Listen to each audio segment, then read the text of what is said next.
शन्नो मित्रः शं वरुणः शन्नो भवत्वर्यमा शन्न इन्द्रो बृहस्पतिः शन्नो विष्णुरुक्रमः नमो ब्रह्मणे नमस्ते वायो त्वमेव प्रत्यक्षं ब्रह्मासि त्वमेव प्रत्यक्षं ब्रह्म वदिष्यामि ऋतं वदिष्यामि सत्यं वदिष्यामि तन्मामवतु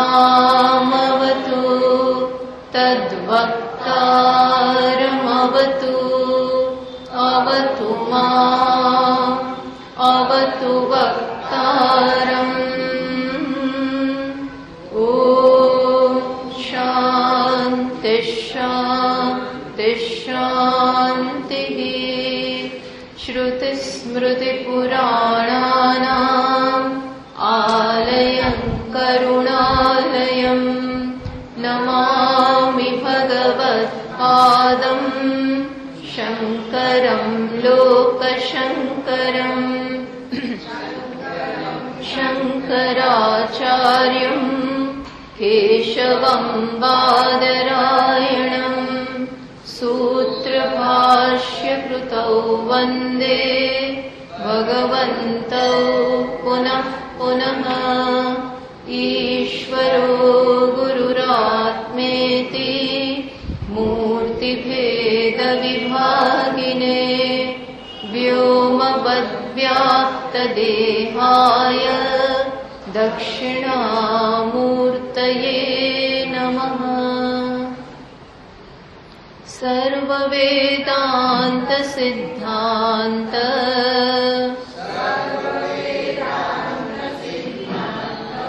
गोचरं तमगोचरम्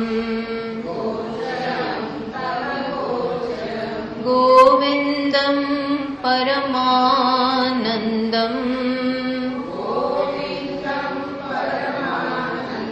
सद्गुरुं प्रणतोऽस्म्यहम्।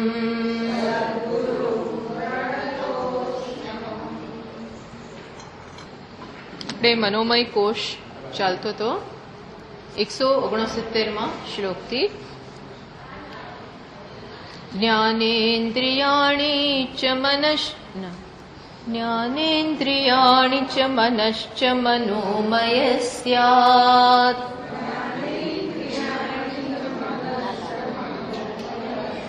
कोशो ममाहमिति वस्तु विकल्पहेतुः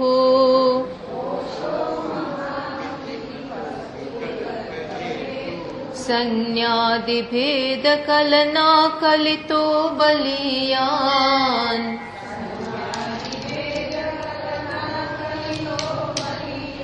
तत्पूर्वकोशमनुपूर्य विजृम्भते यः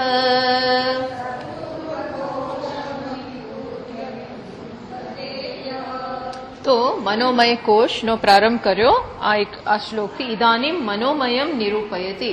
આપણે બે કોષ જોઈ ગયા, અન્નમય કોષ અને પ્રાણમય કોષ. અન્નમય કોષનો આત્મા છે પ્રાણ અને પ્રાણથી જ અન્નમય કોષ ભરેલો છે. પછી પ્રાણમય કોષનો આત્મા છે મનોમય, મનોમયથી જ પ્રાણમય કોષ ભરેલો છે. હવે આપણે જેમ જેમ અંદર જતા જઈશું એમ અંદરનો કોષ સૂક્ષ્મ છે અને વ્યાપક એ. તો અહીંયા કયું જ્ઞાનેન્દ્રિયાણી ચ મનશ્ચ મનોમય સ્યાत्.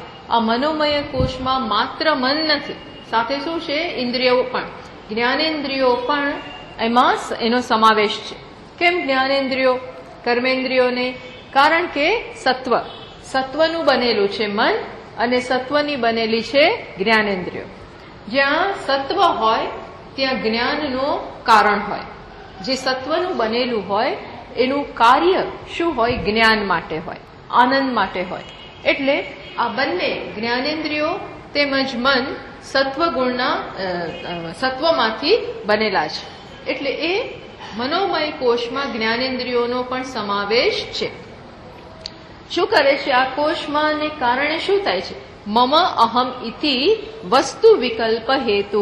એને કારણે શું થાય છે, આ હું છું અને મારું છે એ પ્રકારની ગ્રંથિ કે એ પ્રકારનો ખ્યાલ ક્યાં જન્મે છે, આ મનોમય કોષમાં. હું અને મારું વસ્તુ વિકલ્પ, વસ્તુઓમાં આ પ્રકારના ભાગલા પાડી દે છે, વસ્તુઓ પર આ પ્રકારની છાપ. કઈ છાપ લગાડે? આ હું અને મારું, આ હું અને મારું. આ મનનું કામ છે. અને હું અને મારું કરવા વાળું કોણ છે આપણે જાણવું જોઈએ. આ કોનું, આપણે કોઈ આ કોનું કામ છે? તો આ કામ, આ ભેદ પાડનાર, વિભાગ પાડનાર કોણ છે? મન. એ વિભાગ ત્યાં નથી. એ વિભાગ, જો અહીં તો આ બધી વસ્તુઓ છે, આને ઈશ્વર સૃષ્ટિ કહેવાય. ઈશ્વરે બનાવેલી રચનામાં શું છે કે વસ્તુઓ પડી છે, વસ્તુઓ બનાવીને રાખવામાં આવી છે, એ વિદ્યમાન છે આપણા માટે. પણ એના ઉપર આપણે કઈ પ્રકારની છાપ મારીએ છીએ? મારું, મને સંબંધિત, મારા ઉપયોગનું, મારી માલિકીનું. એક વખત પહેલે આ છાપ લાગે, પછી બીજું શું થાય? હવે કોઈએ લેવું ના જોઈએ, કોઈ એના તરફ દ્રષ્ટિ કરે તો પણ આપણને ન ગમે. ટૂંકમાં પછી જો સંસાર એક પછી એક ડિગ્રીમાં વધતો જાય. કઈ છાપ લગાવવાથી? હું અને મારું. આ એક તમે એક વખત, આ વસ્તુ કોઈની નથી ભાઈ, ભગવાનની છે. આ પ્લાસ્ટિક મેં બનાવ્યું, પ્લાસ્ટિક બન્યું રબરમાંથી, રબર મેં બનાવ્યું, આપણે નથી બનાવ્યું. એ ઈશ્વરની વસ્તુ છે. અને આને આવો શેપ આપનાર, આ બધું ફેક્ટરીમાં થયું છે. એ ફેક્ટરી બીજા કોઈકે બનાવી. અમારે આની પાછળ આખા જગતનો હાથ છે ને. આપણે ઘણી વાર ચર્ચા કરીએ કે આ એક વસ્તુમાં સમગ્ર જગત સંડોવાયેલું છે, સમગ્ર જગતનો આમાં હાથ છે, ત્યારે આ એક વસ્તુ બની છે. છતાં પણ મન બારોબાર શું કહી દે છે? મારું છે. કોઈને પૂછ્યા વગર, કોઈને કન્સલ્ટ કર્યા વગર પચાવી પાડે. પેલા લોકો જેમ ઘણી જગ્યાઓ પચાવી પાડે. અત્યારે ચાઇના ઘૂસી ગયું છે આપણી બોર્ડરમાં. 10 કિલોમીટર કે 25 કિલોમીટર અંદર ઇન્કર્ઝન. શું કહેવાય? ઇન્કર્ઝન. ઇન્કર્ઝન એટલે એને અંદર પગ પેસારો કરી દીધો છે. ધીરે ધીરે જો આપણે કઈ નહીં કરીએ તો એ પોતાની બનાવી લેશે એ જગ્યા એમની. પછી આપણે હટાવી નહીં શકીએ. આમ તો એને કેટલું જગ્યાઓ પચાવી પાડી છે. ટૂંકમાં આ મન પણ શું કરે છે? કોઈને પૂછ્યા વગર ઈશ્વર સૃષ્ટિને જીવ સૃષ્ટિમાં કબજે કરતો જાય છે. ઈશ્વર સૃષ્ટિ ઉપર જીવ સૃષ્ટિનો છાપો મારી દે અને માની લે કે માનું છે. માની લે ત્યાં સુધી, પણ પછી દુઃખ થાય છે જયારે એ વસ્તુ એના હાથમાં ન રહે, અથવા બીજા પણ એવું કે કાંઈ મારું છે ચલો, તો તરત જ સંઘર્ષ. કારણ કે આ એક, આના ઉપર ઘણા દાવેદારો છે. જેવા એક વ્યક્તિ આના ઉપર દાવો કરે છે, એવા અનેક લોકો આના ઉપર દાવો કરનારા છે, નજર માંડનારા છે. ત્યારે પછી સંઘર્ષના બીજ રોપાઈ જાય છે. પેલા તો અહમ અને મમ દ્વારા જે રોપાઈ ગયા. આવું કરે છે. સંજ્ઞાદિ ભેદ કલના કલિતઃ બલિયાન. આ બધી વસ્તુને પાછું નામ આપે. આ છે, આ છે, આ છે, આ છે, મારું છે, શ્રેષ્ઠ છે, ખરાબ છે, સુખ આપનારું છે, દુઃખ આપનારું છે, તિરસ્કારને પાત્ર છે, રાગને પાત્ર છે, આ વધારે સારું, આ ઓછું સારું, આનાથી મને લાભ થશે, આનાથી ગેરલાભ થશે. આ બધી વસ્તુઓને આમ બ્રાન્ડ કોણ કરે છે? મન કરે છે. જો મન જ આ જગતને છે એના કરતા છે એવું જોવા નથી દેતું આપણને. એ પોતાની જ રીતે જગતને જુએ છે એવી રીતે નથી જોતું. છે એવી રીતે જોવે તો મન શ્રેષ્ઠ સાધન છે. એના માટે ભગવાને આપ્યું છે કે વસ્તુ જેવી છે એવી સમજ. એના માટે સાધન છે, શ્રેષ્ઠ સાધન છે. બ્રહ્મના દર્શન કરવા માટે, ઈશ્વરના દર્શન કરવા માટે એ પણ મન કરી જ શકે. પણ એવું કરે તો શ્રેષ્ઠ સાધન. નહીતર આ મન શું બની જાય? કોષ. એ શું કરે? આત્માના ઈશ્વરના સાચા સ્વરૂપને આવરણ કરે, સાચા સ્વરૂપને આપણાથી ઢાંકી દે છે. આવું કરે ત્યારે. અને એટલા માટે એને શું કહ્યું? બલિયાન, બહુ બળવાન છે. આવું કરતું થાય પછી મેં કહ્યું ને સંઘર્ષ રોપાય, સંઘર્ષ થવાનો જ. જગતમાં બધી વસ્તુ તમારા હાથમાં નથી, તમારા પ્રમાણે ચાલતી નથી. એટલે પછી મન જે ચકડોળે ચડે છે ત્યારે શું બની જાય? પાવરફુલ, એકદમ બળવાન બની જાય. અને બુદ્ધિનું પછી એની પાસે ચાલતું નથી. બુદ્ધિ નિર્ણય કરી શકે છે, યોગ્ય નિર્ણયો કરે અને એના પ્રમાણે પોતાના જીવનની ઘડી, આ બધી શક્તિ, નિર્ણયાત્મક શક્તિ બુદ્ધિમાં રહેલી છે. પણ મન કેવું છે? આવેગાત્મક. મન કેવું છે? આવેગ. એમાં ઇમ્પલ્સીસ રહેલા છે. અને આવેગમાં શું હોય કે વિચારને બહુ સ્થાન ના થાય, વિચારને બહુ સ્થાન ના હોય, જેમ મન થાય એમ કરીએ. હવે એ મન થાય એમ તમે કરી શકો, પણ જો બુદ્ધિને કન્સલ્ટ કરે, બુદ્ધિને પૂછે કરવા જેવું ખરું, આનું શું પરિણામ આવશે, આના કયા કયા પરિણામ આવી શકે અને આ બધા પરિણામો આપણને કઈ રીતે અસર કરી શકે, મારા માર્ગમાં આ મને લાભદાયક થશે કે મારું શત્રુ બની જશે, અવરોધ બની જશે, એવું કોઈ વિચાર મન ના કરે. ગમ્યું એટલે એ તો લઈ લે. મન હંમેશા અનુકૂળતા જુએ, કમ્ફર્ટ જુએ, સુખ જુએ. મનનું આ કામ છે.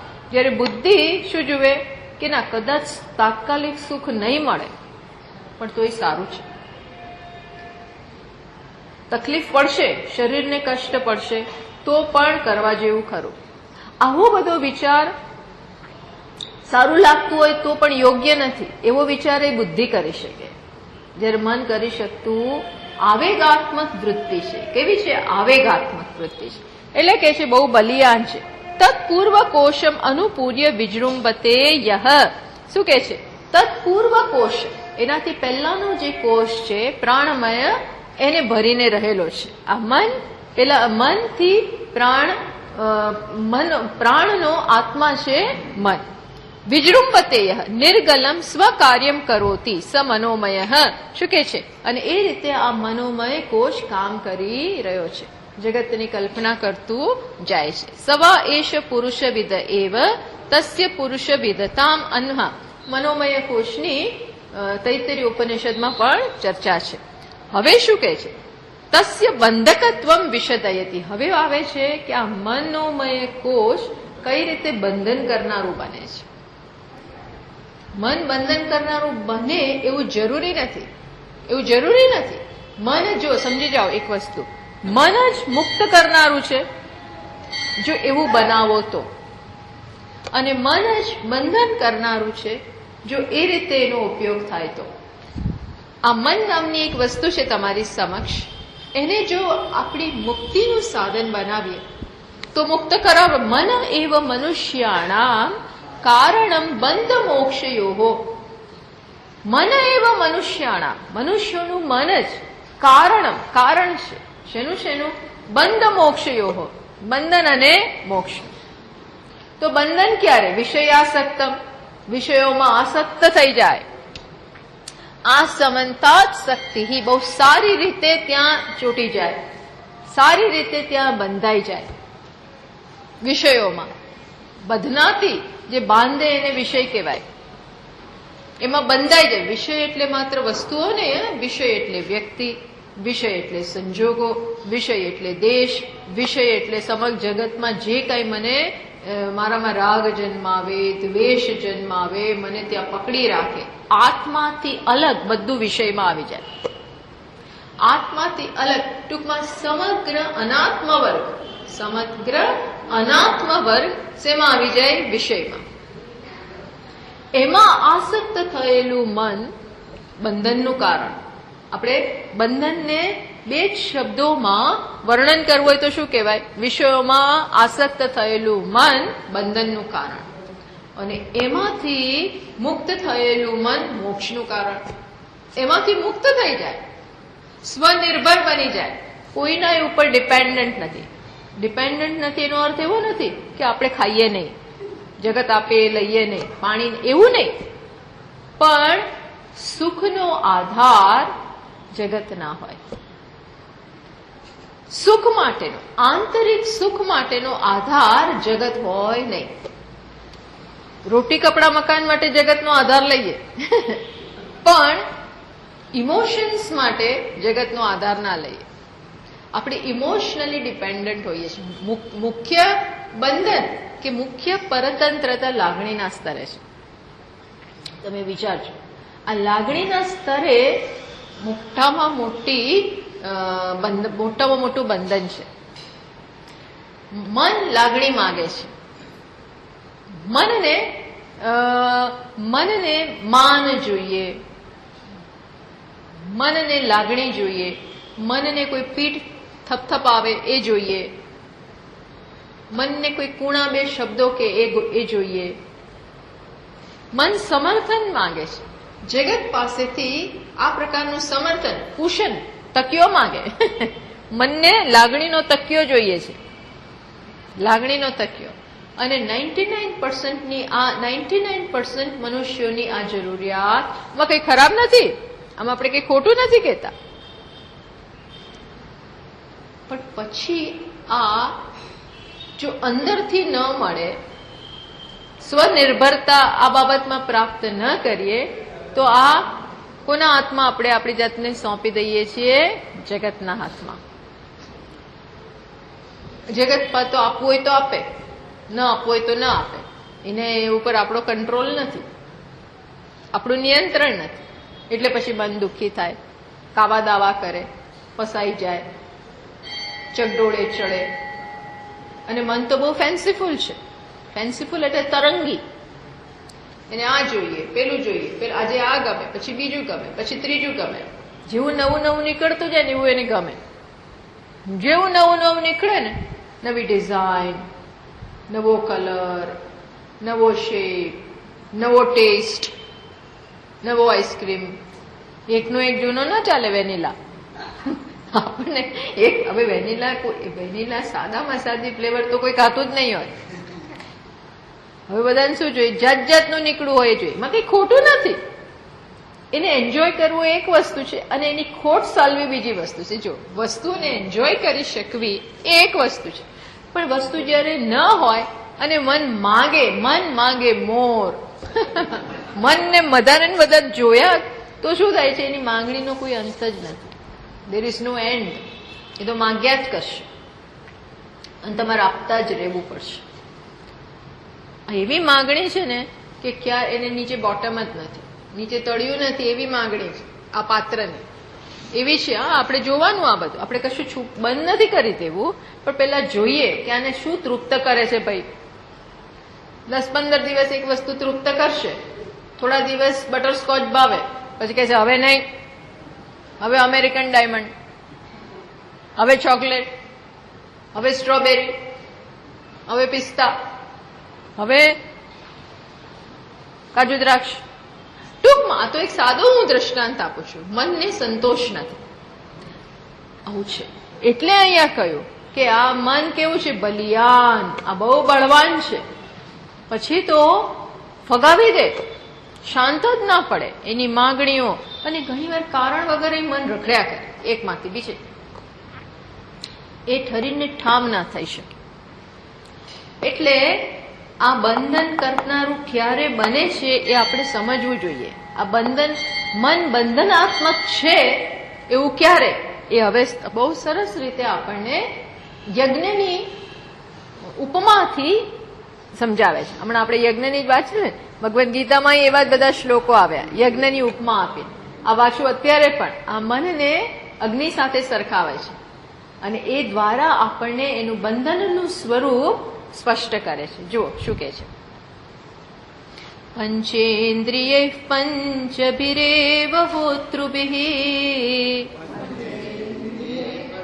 170મો શ્લોક.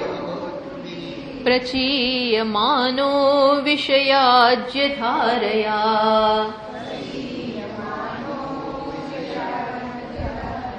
જાજ્વલ્યમાનો બહુવાસનેન્ધનૈઃ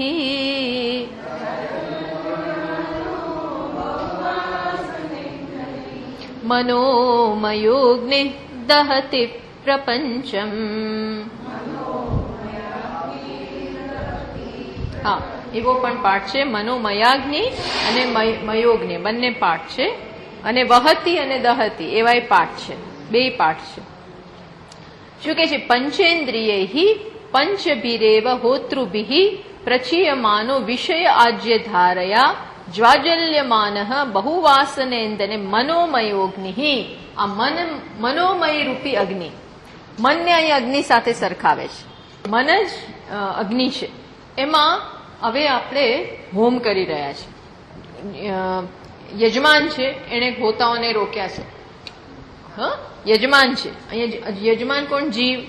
જીવ યજમાન છે અને એ યજ્ઞ કરાવે છે. તો અગ્નિ કોણ છે? મન. મનોમય કોષ અગ્નિ છે. એમાં હોતાઓ કોણ છે? તો કે પંચેન્દ્રિય પંચભિરેવ હોતૃભિ. અહીંયા કોણ છે? જ્ઞાનેન્દ્રિયો. 5 જ્ઞાનેન્દ્રિયો હોતાના સ્થાને છે. આ હોતાનું કામ શું છે તમને ખબર છે? એ હોતા હવિષ વડે એટલે કે આહુતિ વડે દ્રવ્યની આહુતિ નાખીને અગ્નિ સાથે આપણો સંયોગ કરાવે. અગ્નિ સાથે સંયોગ ક્યારે થાય? જ્યારે હોતા દ્રવ્ય હાથમાં લે અને એને અગ્નિમાં આહુતિ આપે ત્યારે અગ્નિ સાથેનો સંયોગ થાય. એ અગ્નિ યજ્ઞ એ અગ્નિ જે પ્રજ્વલિત કેવી રીતે થાય? એમાં હોમ ક્યારે થાય? આ હોતા ના હોય તો ન થાય. હોતા તો હવિષને પકડે, ઘી લે, તલ લે, બધી જાત જાતના દ્રવ્યો હોય એક હાથથી લેતો જાય અને અગ્નિમાં આહુતિ આપે. અગ્નયે સ્વાહા, ઇન્દ્રાય સ્વાહા, વરુણાય સ્વાહા. જુદા જુદા દેવતાઓને હોમ કરે, આપે, આહુતિ આપે. એ કરનાર કોણ છે? મન. કરનાર કોણ છે? હોતા. શેમાના? અહીંયા હોતા કોણ છે? જ્ઞાનેન્દ્રિયો. 5 જ્ઞાનેન્દ્રિયો. અગ્નિ કોણ છે? મન. હવે આહુતિ કઈ છે? તો કે છે પ્રચીયમાન વિષય આજ્ય ધારયા. વિષય રૂપી દ્રવ્યો. આ જ્ઞાનેન્દ્રિયો શું લઈ આવે? ચક્ષુ લઈ આવે આ વસ્તુ,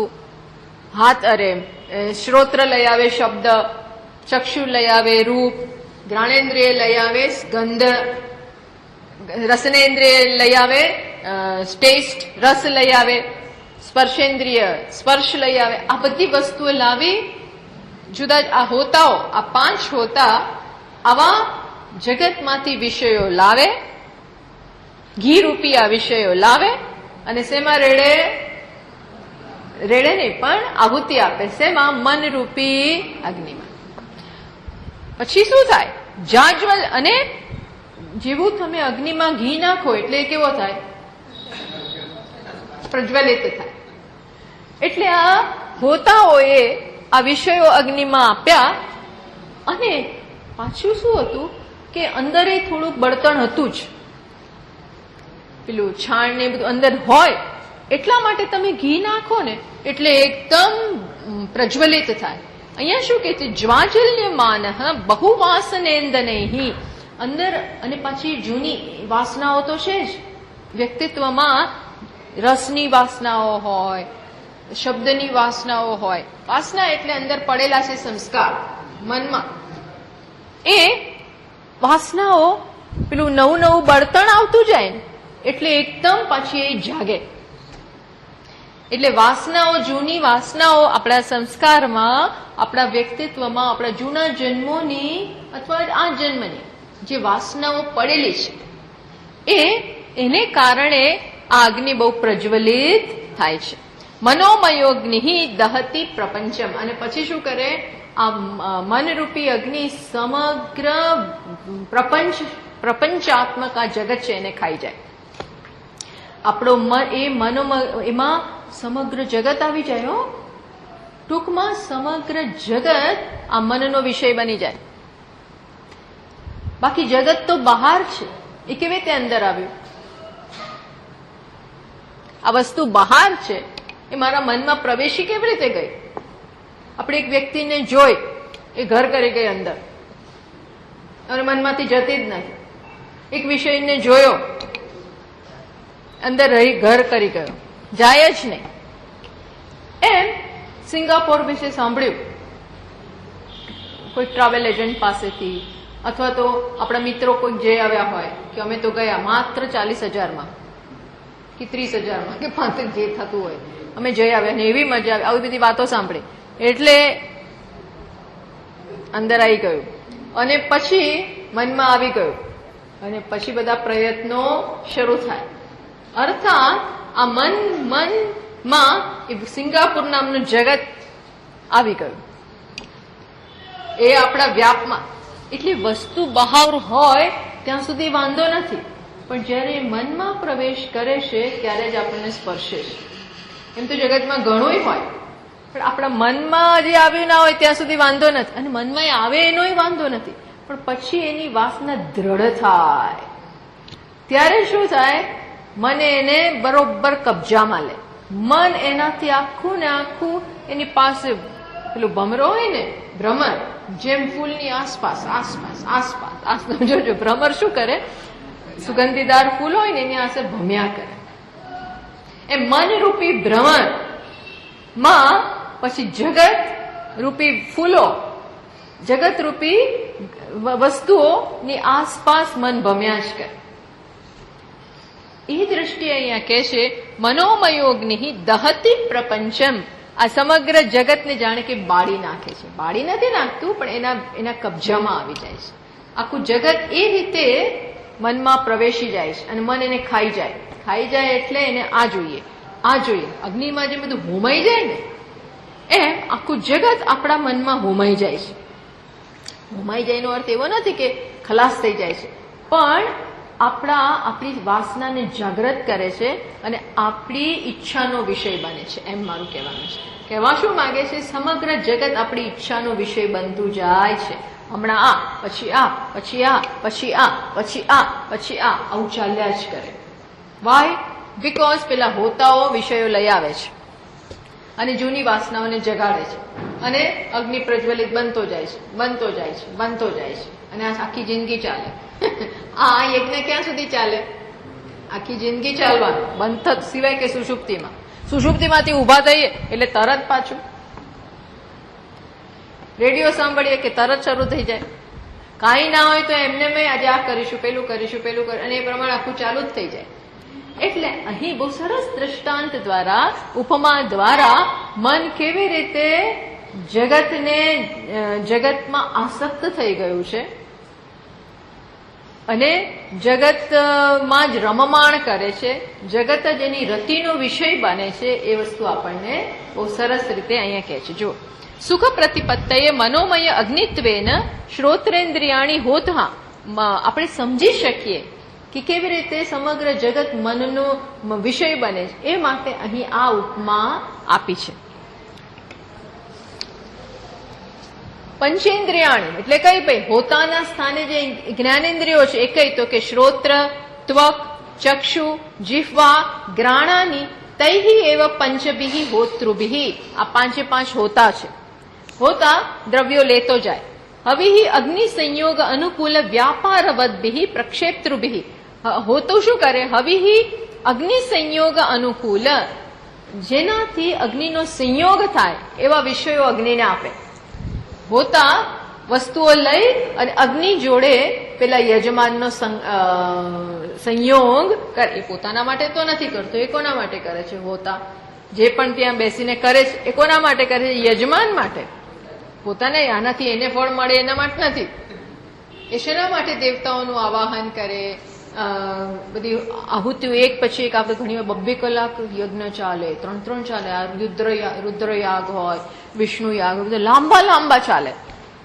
એ પેલું બેઠો કોના માટે કરે છે?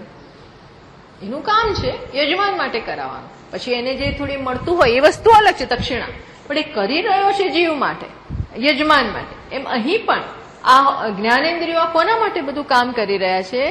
આ વ્યક્તિની ઈચ્છાઓને પૂરી કરવા માટે. એ એનું કામ છે. અને આજ્યધારયા કઈ છે? તો કે વિષયા શબ્દ સ્પર્શ રૂપ રસ ગંધાહા. અને એના એ આહુતિ નાખવાને કારણે શું થાય? સંવર્ધ્યમાન નૈરંતર્યેણ.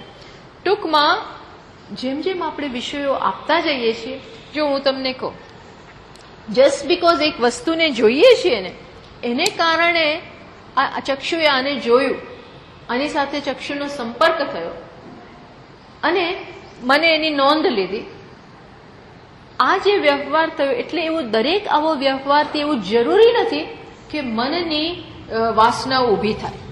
જો ઓલરેડી મનમાં આના માટેની ઈચ્છાના સંસ્કાર પડેલા હોય ને, અંદર જે સંસ્કાર પડેલા છે એવી વસ્તુને જ્યારે જુએ ને ત્યારે એક અસર કરે, બાકી નથી કરતું. આમ તો જગતમાં કેટલીય વસ્તુઓ પડી, આપણે કેટલુંય જોતા હોઈએ છીએ, બધી વસ્તુ આપણને સ્પર્શતી નથી હોતી, પણ જે વિષય મારી જૂની ઈચ્છાઓને, જૂની વાસનાઓને જગાડે, એ વિષય જ મને વિક્ષિપ્ત કરી શકે છે. એટલે વાસના કોને કહેવાય? વાસનાની એ સરસ વ્યાખ્યા આપે છે. દ્રઢ ભાવનયા ત્યક્ત પૂર્વા પર વિચારણમ યદ આદાનમ પદાર્થસ્ય વાસના સા પ્રકીર્તિતા. શું કે છે? વાસના એને કહેવાય કે જો અંદર ચીલો પડેલો હોય, જૂના જન્મનો એક ચીલો પડેલો હોય, અર્થાત જૂના જન્મમાં આપણે એ વિષયના સંપર્કમાં આવેલા છીએ, એને ભોગવેલો હોય, એનો સાથેનો રાગ થયેલો હોય, એ વસ્તુ છે જ. હવે ફરીથી એના જેવી વસ્તુ આ જન્મમાં પ્રાપ્ત થાય ત્યારે પેલું જૂનું જાગૃત થાય, અથવા નાનપણમાં આપણે એનો વસ્તુઓ જોઈ હોય. ટૂંકમાં અંદર જે સંસ્કાર પડેલા છે એ જ્યારે આજે બહાર આપણે જ્યારે ઇન્દ્રિયો આને જુએ અને આના સંસ્કાર હોય તો તરત જ આ જાગૃત થાય, અને પછી અને જો એ તીવ્ર હોય તો આ મારું સારું કરશે કે ખરાબ કરશે એવો કોઈ વિચાર કરવા મન રોકાય છે. ત્યક્ત્વા પૂર્વ પર વિચારણમ, પૂર્વ રેફરન્સ ટુ પૂર્વ પરનો વિચાર જ ના કરે, તરત જ એને લઈ લે. વિચાર કરવાનો, બુદ્ધિને વિચાર કરવાનો સ્કોપ ના આપે, એ કહેવાય વાસના. બુદ્ધિને વિચાર કરવાનો સ્કોપ ને તરત જ મનત થઈ જાય અને એને તાબે થઈ જાય. તમને કહું કદું દૃષ્ટાંત. ધારો કે અમુક વિષયોની ઘણા લોકોને જાત જાતની બધા સેવન કરવાની ટેવ પડી ગઈ. પેલા બધા ડ્રગ્સ છે કે આવું બંધાણી હોય અમુક વસ્તુના, સ્મોકિંગ છે. પહેલા એવું હોય, પહેલા એટલે અત્યારે કદાચ 70 યર્સના હોય અને યંગ હોય ત્યારે એને એવું બધું કરેલું હોય, પછી વસ્તુ છોડી દીધી હોય કદાચ, પછી પાછું ક્યારેક એના સંપર્કમાં આવે, કોઈક પાર્ટીમાં ગયા, આખું એવું વાતાવરણ છે, બધા એવા માણસો બધા ભેગા થયા છે, બિઝનેસમેન, આવું બધા કહેતા હોય છે કે અમારે તો નહોતું લેવું, પણ પેલા લોકોએ કરાવડાવ્યું. પણ પેલા કરાવી છે ના ગયા, એને તમારું જગાડ્યું, જૂની ઈચ્છાઓ બધી, જૂના સંસ્કારો જગાડ્યા. તમારી થોડી ઈચ્છા તો હતી જ, તમારી થોડી ઈચ્છા થોડી ને એ વાસના જાગી, અને તમે એને પછી વિચાર કરવા ન રહો કે આનાથી શું થશે, આનાથી શું થશે એવો વિચાર કરવા રોકાય જ નહીં. જેમ અમુક બધા વિશ્વામિત્ર આ બધા ઋષિઓ આમ કેટલા બધા સંયમી, છતાં પણ જૂના અમુક સંસ્કાર હશે ભોગના. એને કારણે જ્યારે મેનકાને જોયા કે આવો એક સાદો દ્રષ્ટાંત હું આપું છું, તો એમની જૂની વાસનાઓ જાગી ગઈ, અને શું થશે એ ક્ષણે નક્કી જ ના કરી શકે અને એને તાબે થઈ જાય. આને શું કહેવાય? વાસના. વાસના જેટલી, એ વાસના જો નબળી હોય ને તો આપણા ઉપર હાવી ના થાય, પણ એ વાસના જો સ્ટ્રોંગ હોય, દ્રઢ, એટલે અહીંયા શું લખ્યો છે શબ્દ દ્રઢ ભાવનયા, એના માટેની દ્રઢ હોય ઈચ્છા, દ્રઢ વાસના હોય તો શું થાય? એ તમને આગળ પાછળનું વિચારવા ના દે. એટલે માણસો તાબે થઈ જાય. અન્ડરસ્ટેન્ડ? માણસો એ વસ્તુને વશ થઈ જાય. એ કોઈક બીજો વશ કરાવે છે, અંદર જ બેઠેલો કોઈક. કોણ? પેલી દ્રઢ વાસના. દ્રઢ વેલી વાસના એને આનું શું પરિણામ આવશે એ વિચારવા દે નહીં. એટલે કયું? બલિયાન. આ કેવું છે? બળવાન. એટલે આને બહુ ગંભીરતાપૂર્વક લેવું પડે, ગંભીરતાપૂર્વક આને લેવું રહ્યું, નહીતર આ તમને ફગાવી દે. કારણ કે ઓલરેડી પાવરફુલ ઈચ્છાઓ છે.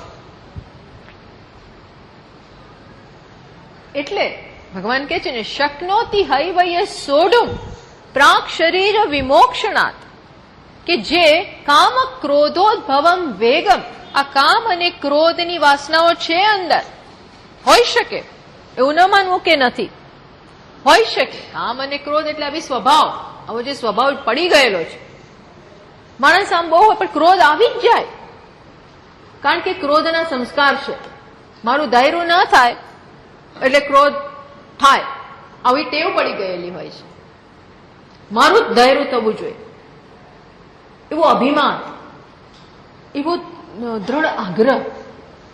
એટલે એવા સંજોગો પ્રાપ્ત થાય. થોડી વાર કઈ ના થાય, પણ પછી જે ચડે, પછી શું થાય એનો વિચાર ના કરે.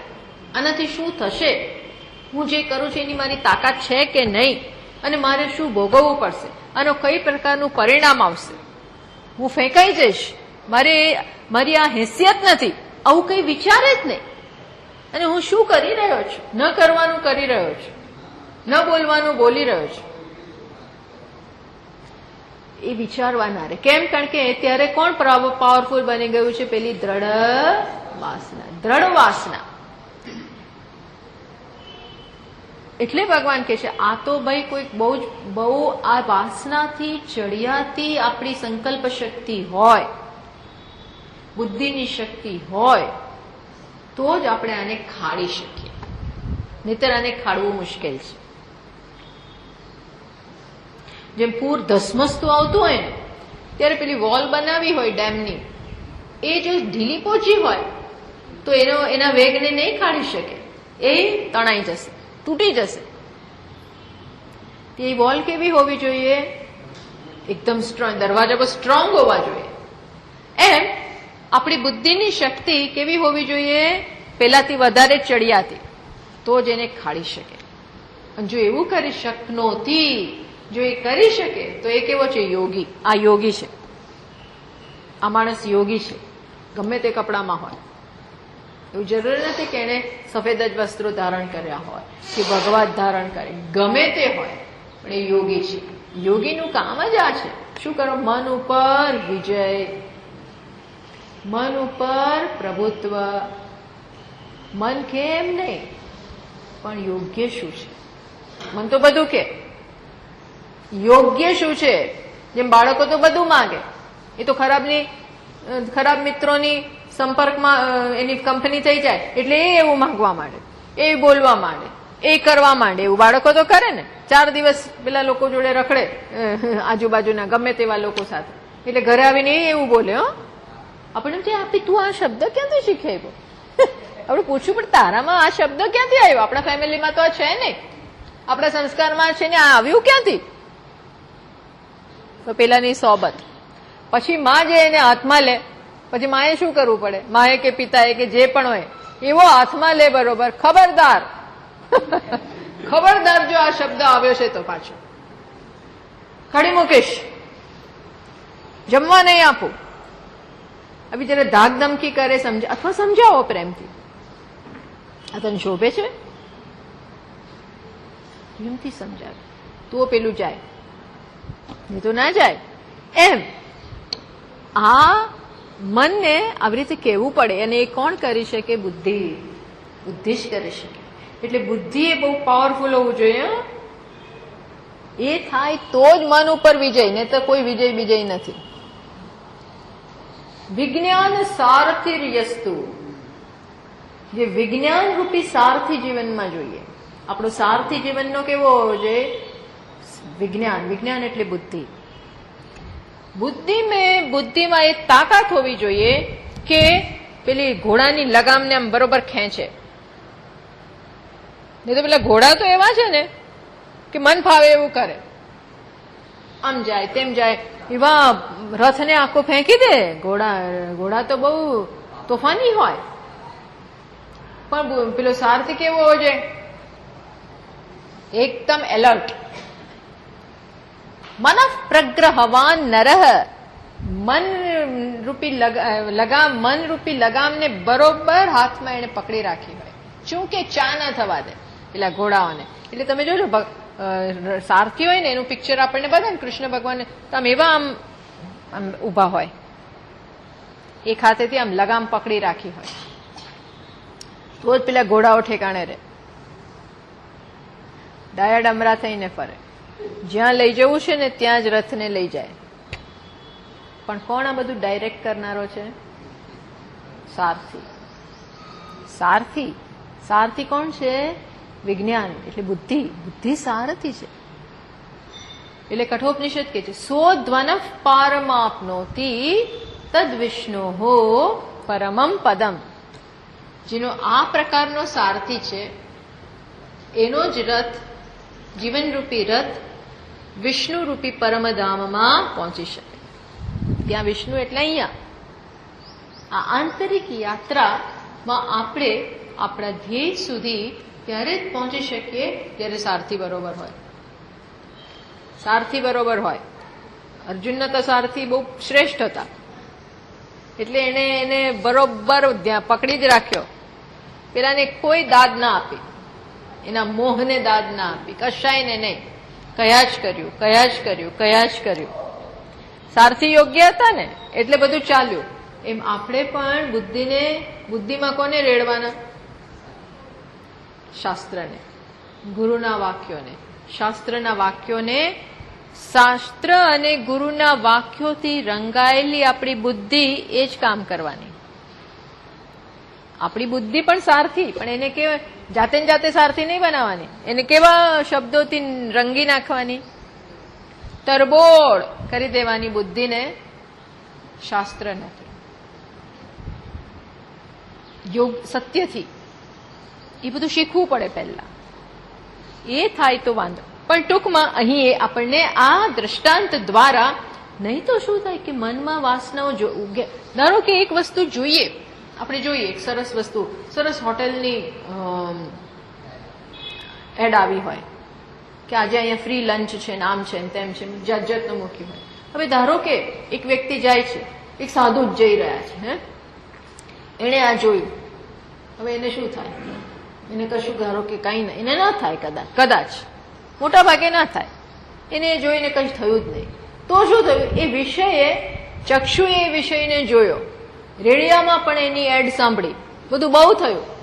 એટલે આ જ્ઞાનેન્દ્રિયોનો એ વિષય સાથે સંપર્ક થયો, પણ પેલી અંદરની વાસના ન હોવાને કારણે એ મનરૂપી અગ્નિમાં કોઈ ભભકો ના થયો, કોઈ અગ્નિ પ્રજ્વલિત થયો નહીં. કેટલું જોતા હોય પણ ઘણી વસ્તુ આપણને સ્પર્શતી નથી. બે વ્યક્તિ સાથે જતી હોય ને તો એકને લાલચ થઈ જાય અને બીજાને કાંઈ ના થાય. કેમ? કારણ કે એકને એ વસ્તુ જોઈને અંદરની વાસના જાગી ગઈ અને બીજાને વાસના જ નથી તો શું જાગે? એની વાસના જ નથી. ખ્યાલ આવે છે? એકને જાગે કેમ? એકને કંઈક થયું અને એના પગ એ તરફ ગયા અને બીજાને કાંઈ ના થયું. એ જોઈને આમ ચાલવા માંડ્યું. જોયું બંને, પણ એકના મનમાં રહી ગયું એટલે પછી એને ફોન કર્યો અને બધું ચાલ્યું અને બીજાને કશું થયું નહીં. બીકોઝ આ બીજો જે છે એનામાં વાસના અંદર નથી. આ જે છે એનામાં અંદર એના સંસ્કાર દ્રઢ હતા અને એ જોઈને એ જાગ્યા અને એની માંગ વધી ગઈ. ખ્યાલ આવે? સમજ પડી? આ વાસના શું કરે છે? વાસના ન હોય તો આપણને બહુ સ્પર્શતું નથી. એ કહ્યું. બસ આ રીતે આ મનરૂપી અગ્નિમાં વિષયોના આવતા જ જાય અને સમગ્ર જગત અંદર હોમાતો જાય. ટૂંકમાં આપણું સમગ્ર જગત ભોગનો વિષય બને છે. સમગ્ર જગત શું બને છે? આ રીતે ભોગનો વિષય. ત્યાં છે એટલો એ મને જોઈએ, પછી આપણે પ્રયત્ન. આમ મનમાં સતત વિષયો હોમાતા જાય છે અને એમાં આ યજમાન બિઝી. સવારથી સાંજ અથવા આખી જિંદગી બિઝી રહે. કેમ? કારણ કે એનું મન એના વિષયો એની જ્ઞાનેન્દ્રિયો જગતરૂપી વિષયોને જોયા કરે, એનો સંપર્ક થતો રહે, એની જૂની વાસનાઓમાં વધારો થતો રહે અને આ એન્ડલેસ બિઝનેસ ચાલે. જૂની વાસનાઓ તો છે, એમાં એડિંગ થયું, એમાં વધારો થયો, ઘટાડો ના થાય. એટલે વિદ્યારણ્ય સ્વામીએ શું કર્યું કે મનોમય નાશ વાસના ક્ષય વગર થતો નથી એમ કહ્યું. એમણે 2 સ્ટેપમાં બતાવ્યું. જીવન મુક્તિ વિવેકમાં એમણે શું બતાવ્યું કે મનોનાશ એમને શક્ય નથી. તમારે પહેલા શું કરવું પડે? વાસનાને દૂર કરવી પડે. જ્યાં સુધી વાસનાઓ પ્રબળ છે, ઘીના જૂના ચીલાઓ પડી ગયેલા છે, તો મનરૂપી વસ્તુ તો ત્યાં પછી ભમવાની. કારણ કે પાણી ત્યાં ચીલો પડ્યો હોય ને, ચેનલ બનાવી હોય તો પાણી ત્યાંથી જ વહે. એમ મનમાં ઓલરેડી ચીલા પડી ગયા છે, એટલે વિષયો જોવે એટલે તરત પાછું જૂનું જાગી જાય છે. એટલે એમણે કહ્યું કે વિવેક દ્વારા, વૈરાગ્ય દ્વારા સતત અભ્યાસ કરીને તમારે આ જૂની વાસનાઓને દૂર કરવી પડે. કેળવણીથી દરેક વખતે ઈચ્છા થાય ત્યારે આ બધું આખો લેસન ફરી કરવાનો. આનાથી શું મળવાનું છે, તારે શેની જરૂર છે, તને આમાં મળવાનું નથી, તારે ગુમાવાનું વધારે છે, તું પરિપૂર્ણ છો, શું કરવાને આ કરે, છોડા. તને આનાથી કાંઈ મળવાનું નથી, તારો સમય જશે, શક્તિ જશે, અને મળીને પણ તારો રસ લાંબો ટકાવી નહીં શકે. શું કરવાને આમાં તારી જાતને બરબાદ કરે છે. ટૂંકમાં બધું સતત કહેવું પડે. એવરી ટાઈમ ધીસ એક્સરસાઇઝ કરવી પડે કદાચ, પણ એ દ્વારા જ પેલી જૂની વાસનાનો જે અહીંયા ચીલા પડ્યા છે એ ભૂસાશે. એ કામ કરવાનું છે. એ થઈ જાય પછી મન એની જાતે નિર્મળ થઈ ગયું. એટલે વાસના ક્ષય અને મનોનાશ. વાસનાઓ જતી રહે ને, શુદ્ધ થઈ ગયું મન, પછી મન કામનું છે.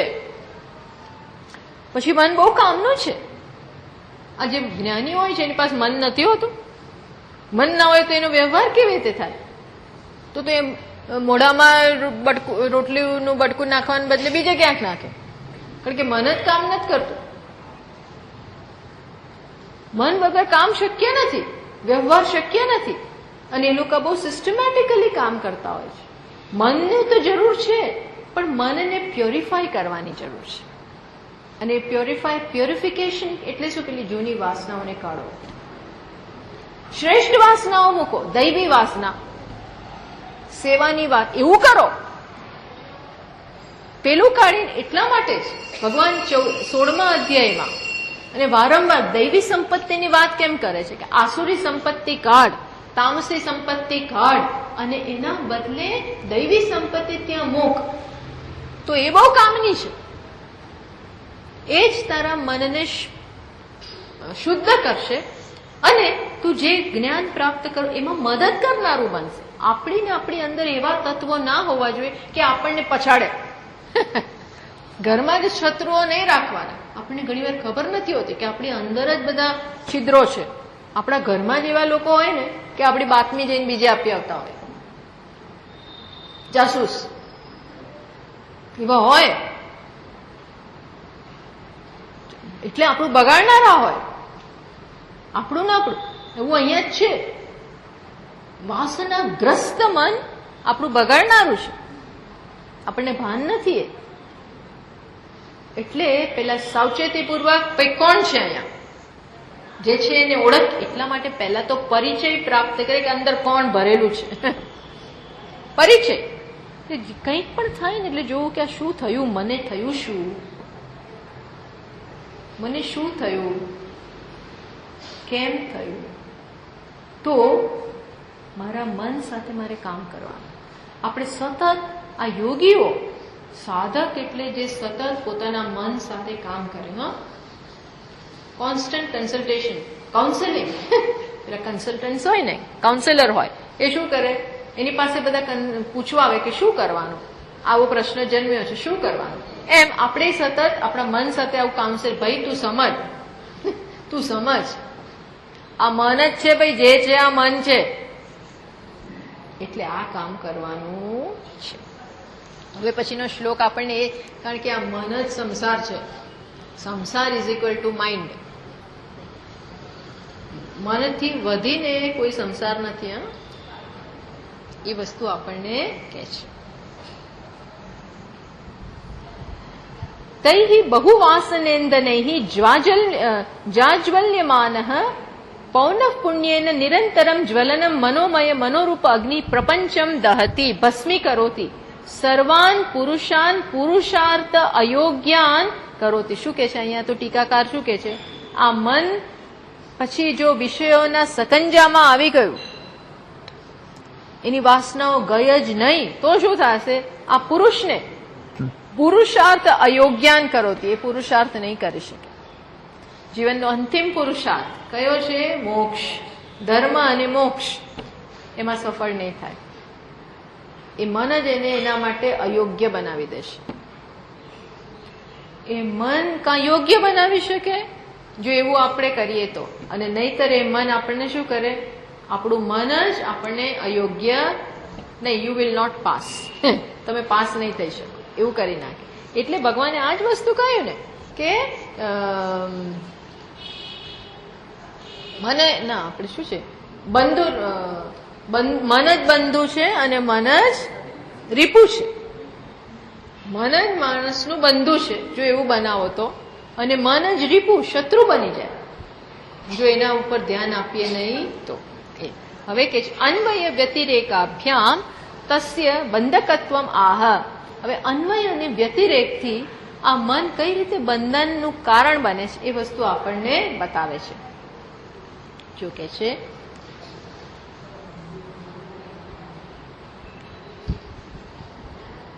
નહ્યસ્ત્ય વિદ્યા મનસોતિરિક્તા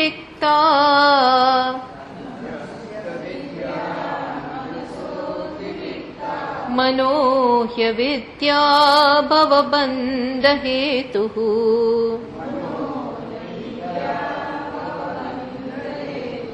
તસ્મિન વિનષ્ટે સકલં વિનષ્ટં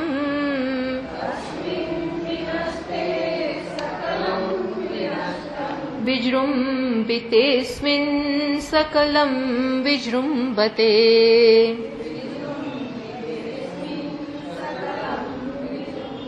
શું સરસ સરસ કહે છે, નહીં અસ્તિ અવિદ્યા મનસઃ અતિરિક્તા. સરસ કહે છે કે મનથી વધીને કોઈ અવિદ્યા નથી. આપણે જેને કહીએ છીએ ને કે અવિદ્યા, અજ્ઞાન, જે આત્માને, આત્માના સ્વરૂપથી હું જેના કારણે અજ્ઞાત છું, એ અવિદ્યા શું છે? મન જ છે. મનમાં જ અવિદ્યા છે, મનમાં જ અવિદ્યા રહેલી છે. નહીં મનસ, નહીં અસ્તિ અવિદ્યા મનસઃ અતિરિક્તા. મનથી જુદી કોઈ અવિદ્યા નથી, અર્થાત અજ્ઞાન. મનમાં જ અજ્ઞાન છે અને મન જ અજ્ઞાન છે. મનો હિ અવિદ્યા ભવબંધ હેતુ. ભવબંધ હેતુ. આ મનમાં જો અવિદ્યા હોય, અજ્ઞાન હોય, શેનું અજ્ઞાન? પોતાનું જ અજ્ઞાન હોય તો એ શું બની જાય છે? ભવબંધ હેતુ. આ ભવાટવીમાં ફરવા માટે, ભવાટવીમાં અહીંથી ત્યાં, ત્યાંથી ત્યાં, આપણને છે ને આ અજ્ઞાનને કારણે શું થાય ખબર છે? આપણે પેલા પિંગ પોંગ બોલની જેમ આમ આમ આમ આમ ફેંકા ફેંક થાય. કોણ કરાવડાવે છે? કહો, અવિદ્યા. અવિદ્યામાંથી ઈચ્છાઓ, ઈચ્છાઓમાંથી કર્મ, અને કર્મમાંથી કર્મફળ. આ બની જાય શું? સંસાર. અવિદ્યામાંથી ઈચ્છા, ઈચ્છામાંથી કર્મ, કર્મમાંથી કર્મફળ, અને કર્મફળ પાછું નવી ઈચ્છાઓ જન્માવે. એકવાર મળ્યું એટલે ત્યાં બંધ નથી થઈ જતું. એકવાર કમાયા એટલે કે પાછું કમાવું છે. ટૂંકમાં આ શું થઈ જાય છે? આ બધાનું મૂળ કારણ ક્યાં છે? અવિદ્યામાં. અને અવિદ્યા ક્યાં રહેલી છે? મન. મન એટલે જ અહીંયા અવિદ્યા કહ્યું, મનમાં જ રહેલી છે એમ. એટલે કે છે તસ્મિન વિનષ્ટે. જો આ મનમાં રહેલી આ અવિદ્યાને નાશ કરી દેવામાં આવે. કેવી રીતે નાશ કરે? અવિદ્યા જાતે ના જાય. હા, આ જાય બાય નહીં, જાય જ નહીં. આ તો અંધકારને કેમ ગમે એટલા ધક્કા મારો. એક રૂમમાં અંધકાર હોય, હે, એટલું કાંઈ દેખાતું નથી, એવો અંધકાર છે, તો આપણે પાણી નાખીએ તોય અંધકાર ના જાય.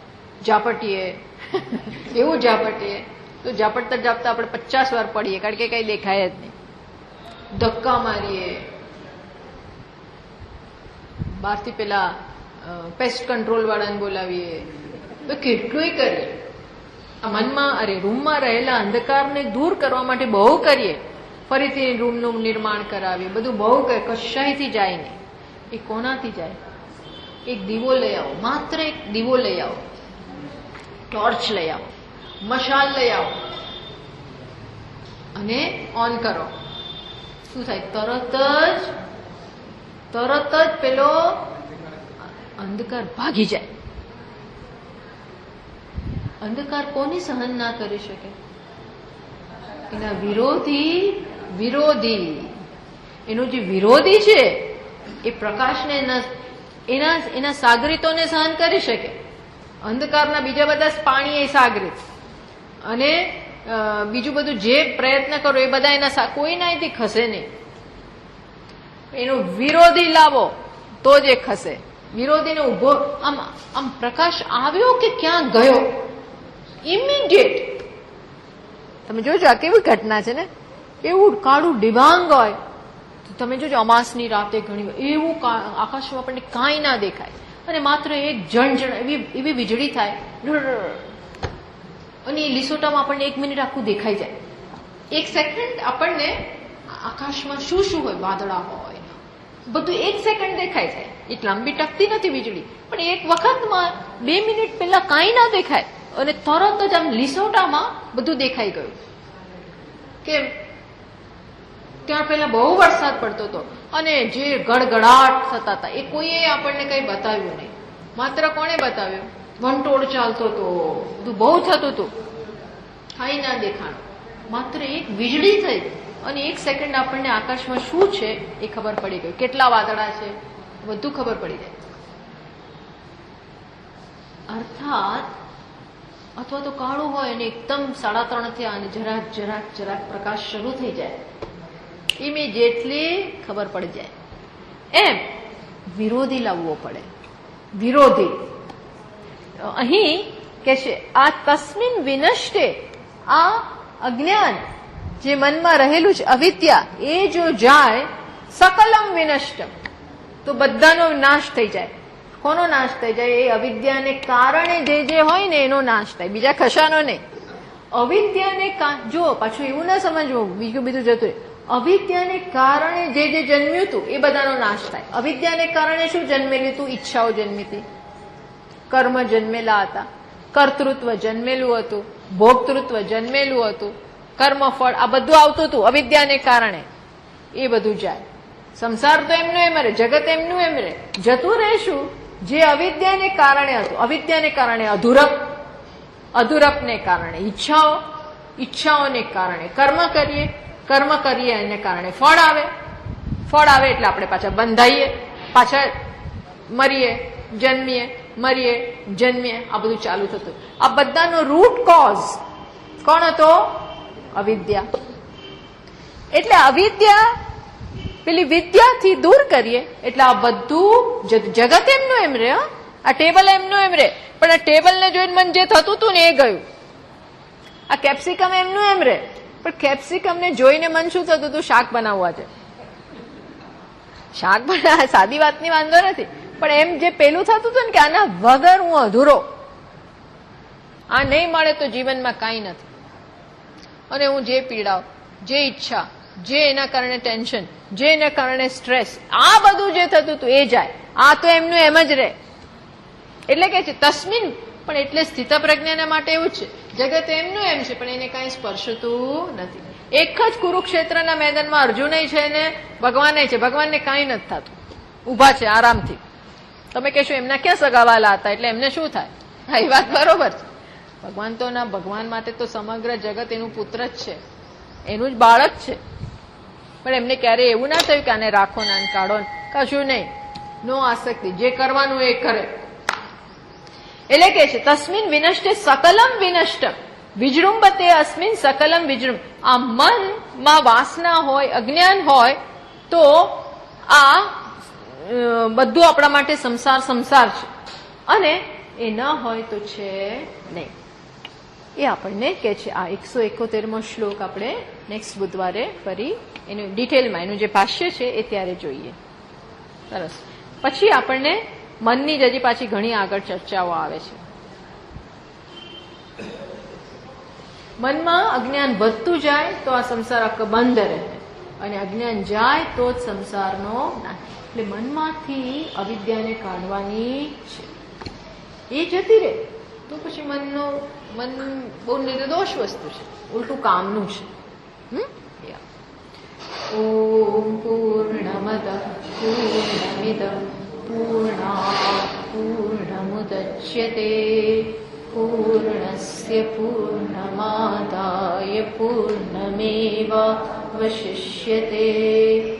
ઓમ શાંતિ શાંતિ શાંતિ. શંકરં શંકરાચાર્યં કેશવં બાદરાયણં સૂત્રભાષ્યકૃતો વંદે ભગવन्तौ પુનઃ પુનઃ. ગુરુરાત્મેતિ મૂર્તિભેદવિભાગિને વ્યોમવદ્વ્યાપ્તદેહાય દક્ષિણામૂર્તયે નમઃ. ઓમ શાંતિ શાંતિ શાંતિ. હરિ ઓમ. શ્રી ગુરુભ્યો નમઃ. હરિ ઓમ.